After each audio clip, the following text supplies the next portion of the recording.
Hello. How are you all? It's good to see you all. My name is Rachel.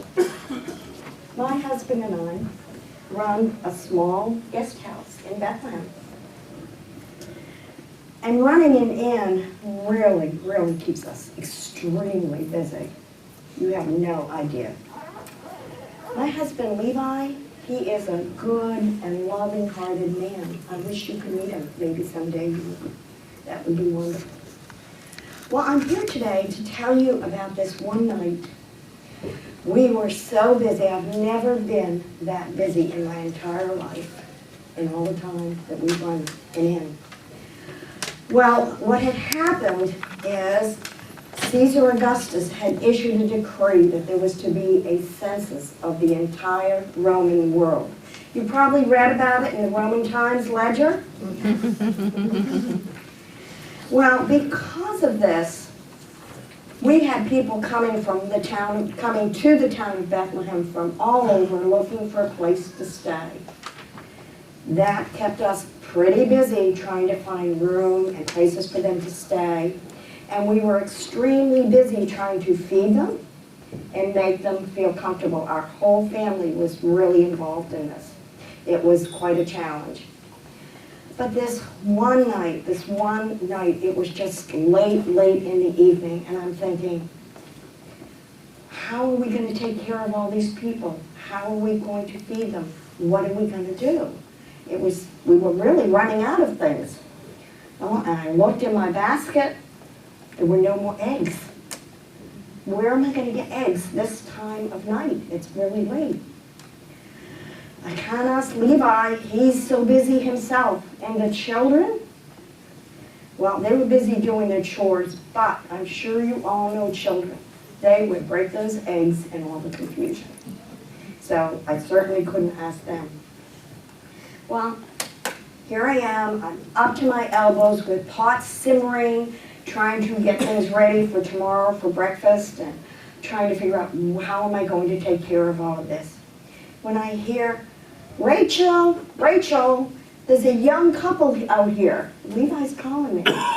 He says, they're here for the census. I hardly thought they were here for the Bethlehem Flower Show or the chariot races. Besides, the chariot races were canceled. So he said, Rachel, they're here for the census and they need a room. Do we have a room? They need a place to stay? And I called out and I said, Levi, I'm sorry, we just have no more room. Well, I watched as Levi kind of sent them on their way. And, they were going down the road. And then, again, here I am, busy, and I hear again, Rachel, come out here right now. You've got to see this. Well, I dropped everything I was doing, and I ran out to see what it was that Levi wanted. And I said, Levi, what's the matter? He said, there's nothing the matter with me, but look at them. Just look at them, as he pointed to the young couple. And I looked, and here's this young couple going down the road, and the young fellow looked so worried and so concerned, really kind of perplexed. And on their mule was this young gal. Now this young gal couldn't have been more than 14, 15, 17 at the most. I doubt she was even that old. But she gradually kind of looked back at us. And I noticed that she looked like she was really pondering, what's next? What am I going to do? And as I looked at her, I said, Levi, she's going to have a child any time now.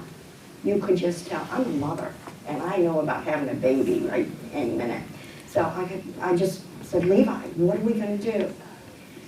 And as we kind of looked, we was watching each other, and I thought, guess what? Why don't we use the stable?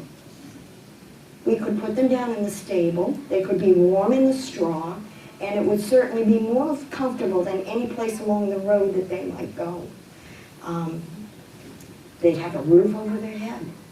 So Levi called them back, and he led them to the stable. And when we got to the stable, all of us, he started laying down the straw down to make a nice comfy bed for them. And in a feeding trough, he put some hay in there, the straw and hay in there. And he told the young couple, he said, this is where when the baby's born, you can lay the baby. Well, as the young man gently took his wife down off of the mule and started to lay her down in the straw, they were both so thankful, they just hugged us and thanked us.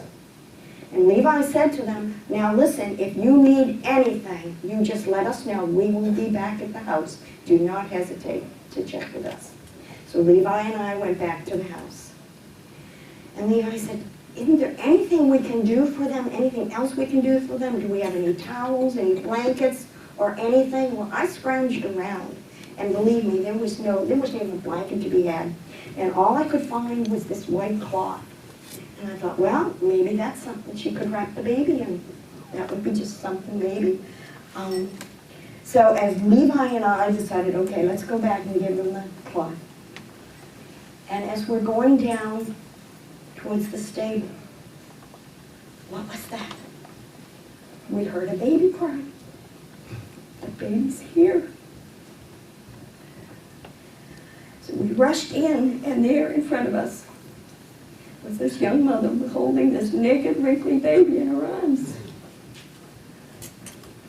And surrounding them were all of the animals, just looking at them lovingly and keeping them warm. It was beautiful. And as she wrapped and swaddled her baby in the cloths, she held the baby close to her breast.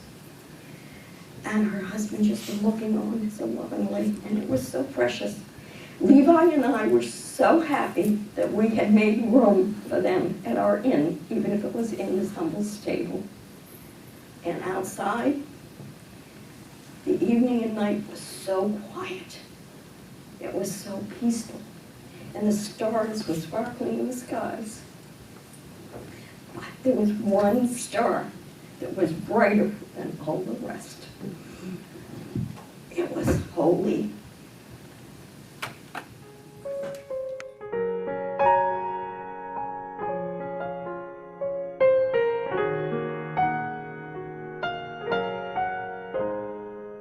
They journeyed far, a weary pair.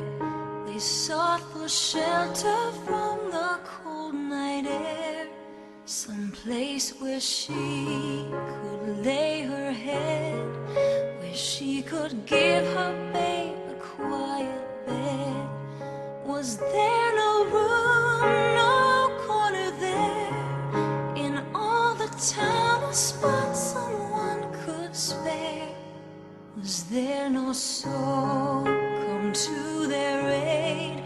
A stable bare was where the family stayed. Do you have room for a Savior? And do you seek Him anew?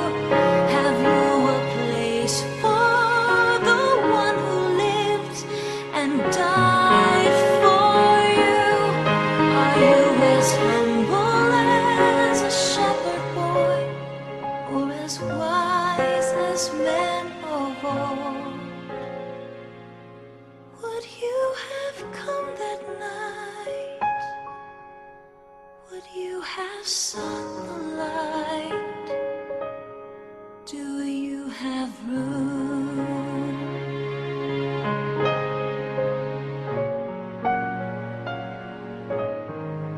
A star arose, a wondrous light, a sign from God. This was the holy night, and yet so few would go to see the babe who came to rescue you and me.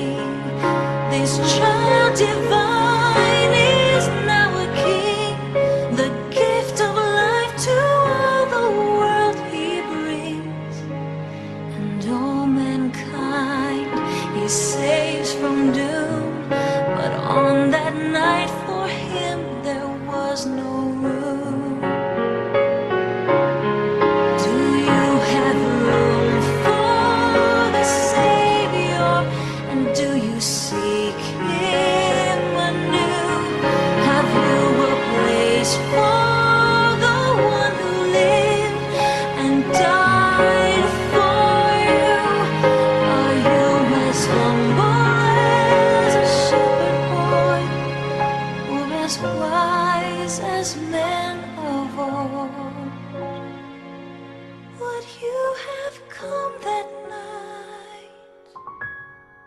Would you have sunlight? Do you have room?